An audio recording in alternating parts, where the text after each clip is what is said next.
where is Poppy now? At the end of chapter 4, when the prototype threatens to put Poppy in a new case, she runs away saying that she's sorry. And now that we're left all alone, I'm wondering, where could she have gone? Well, there are a few options. The first is that Poppy might have actually gone back up the elevator that we descended in the end of chapter 3, cause with no one else to help her, what else can she do? She got kidnapped by Mommy in like a second, so she doesn't really have any physical ability to fight the prototype and can only really resort to running or hiding. But there is one problem with this theory. The prototype tells us not to worry and that it'll find her. I can't. I'm sorry.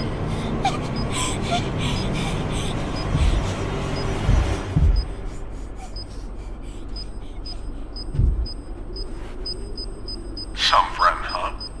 Don't worry, I'll find her. As for you two, try to land on your feet.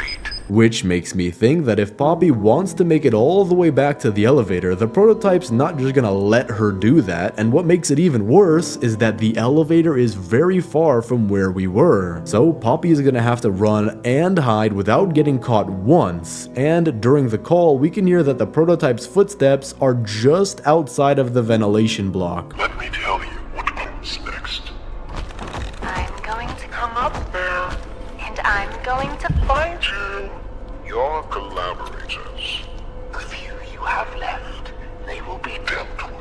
Which means that Poppy is already at a huge disadvantage and has a long way to go. Cause we went all the way through the caves, took an entire train to get to the prison, made it all the way to Safe Haven, killed Doe in a giant mining cave thing, then slid down into the ventilation shaft. Poppy has a very long way to go, but she does have one ability that we don't have. All the way back since chapter 2, she's been going in and out of Playtime's vents and inner workings, which is a little bit weird at first because she was put into her case before the Hour of Joy, so that means she had to learn all these vents in these different ways while the employees were still there. Did they just let her free roam and do whatever she wants? Maybe that's a theory for another day. But sadly, even if she knew these vents inside and out, she doesn't have the advantage here. The prototype has been active and roaming this place completely unmonitored for 10 years. So whatever advantage Poppy might have on us, the prototype has the same advantage on Poppy. But there's one last little bit of hope for Poppy. It's a little slim, but if the prototype for some reason, I don't know exactly why, decided to take care of Kissy first, then Poppy would have the opportunity to escape and make it to the elevator. But because to me it seems Kissy isn't as much of a threat considering she can't really talk and can't go in the same places that Poppy can, I think it's highly likely that the prototype will leave Kissy as she is and take care of her after Poppy. So if the chances of her going to the elevator are slim, it's possible that instead of her trying to make a run for it, she could instead be trying to hide somewhere, similarly to how Safe Haven was their protection before the prototype blew it up. But because Doe did tell us that Safe Haven was the only place to have a generator on its own grid, then Poppy might not be able to make a permanent shelter, but instead would have to find a temporary shelter. They call him the Doctor. He controls it all with an Omni hand, we think. It's a battery, a key,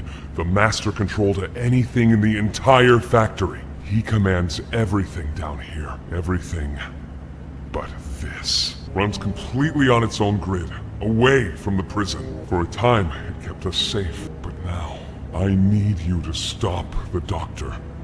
To take his Omni hand. We'll need it for the generator. For example, as disgusting as it is, if she can make it back to the piles of toy bodies that we see near the beginning of the game, Poppy could easily hide in the pile, cover herself with the bodies if the prototype ever came near. Now, unless the prototype has a nose and can sniff like a canine, I think that's a plausible solution. But considering Poppy knows a lot more about the factory than we do, theorizing about where she would hide is kinda hard to do because she definitely knows a lot more of the places than we do. And it seems like that's exactly what she was doing at the end of chapter 4, because since Safe Haven was blown up, there's nowhere else to go that's 100% safe from the prototype, which is when they could have found this spot to hide in and try to call Ollie. Ollie! You hear me? Ollie! Ollie, answer me!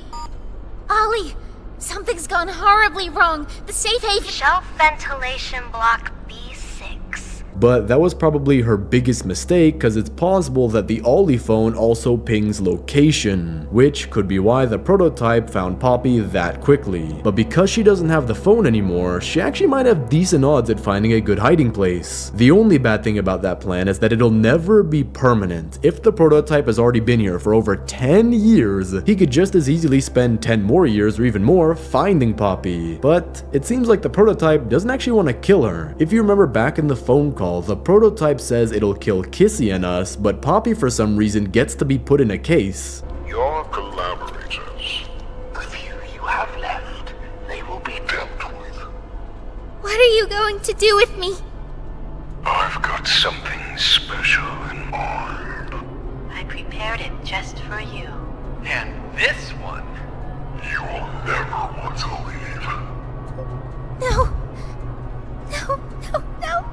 And when the prototype was talking about the last case, it even sounded disappointed that Poppy didn't change her mind after being in her case for so long, maybe referring to her thoughts about the hour of joy. And so if the prototype even catches Poppy, it seems she won't die, but instead the prototype is trying to convince her of something. So is Poppy important? Or is Poppy important to the prototype? Well, that's another theory for another video. But the last place that Poppy could go is actually back to help Kissy. If Poppy is truly sorry when she runs off, there's a chance she'll have a second thought and realize even if she does escape the prototype for now, it won't be for long. So she could turn back and actually help Kissy back up because she only has one arm now. And a one-arm pull-up, especially for a giant fluffy toy that can barely switch a lever, is nearly impossible. And if this is the case, this would be way better for the story in terms of Poppy's character, because if she really did run away and just abandon us, then that would mean for chapter 5 she wouldn't necessarily be a villain, but we could never trust her to really be on our side ever again. She'd be more of like a free agent roaming the factory, only pursuing her own goals even at the expense of other people. But if she did actually go back to help Kissy, then this means that they would probably try to regroup with us, because Kissy, no way she's gonna fit into those vents, and I don't really see them climbing out the same way that they came in, since the prototype would likely just cut them off. And so they would have to try and slowly climb down the hole that we fell. But not only that, Kissy would have to fight Huggy, but since they're both injured, I'd give it 50-50 odds. But if she successfully does kill or disable Huggy, then the band's all back together and we might have a shot at beating the prototype. And so the three most likely places that Poppy could have gone is either up the elevator, she's hiding somewhere, or she came back to help Kissy. I think it's most likely that she's hiding somewhere just because of how the story is going, but I guess we'll have to wait and see what actually happens in chapter 5.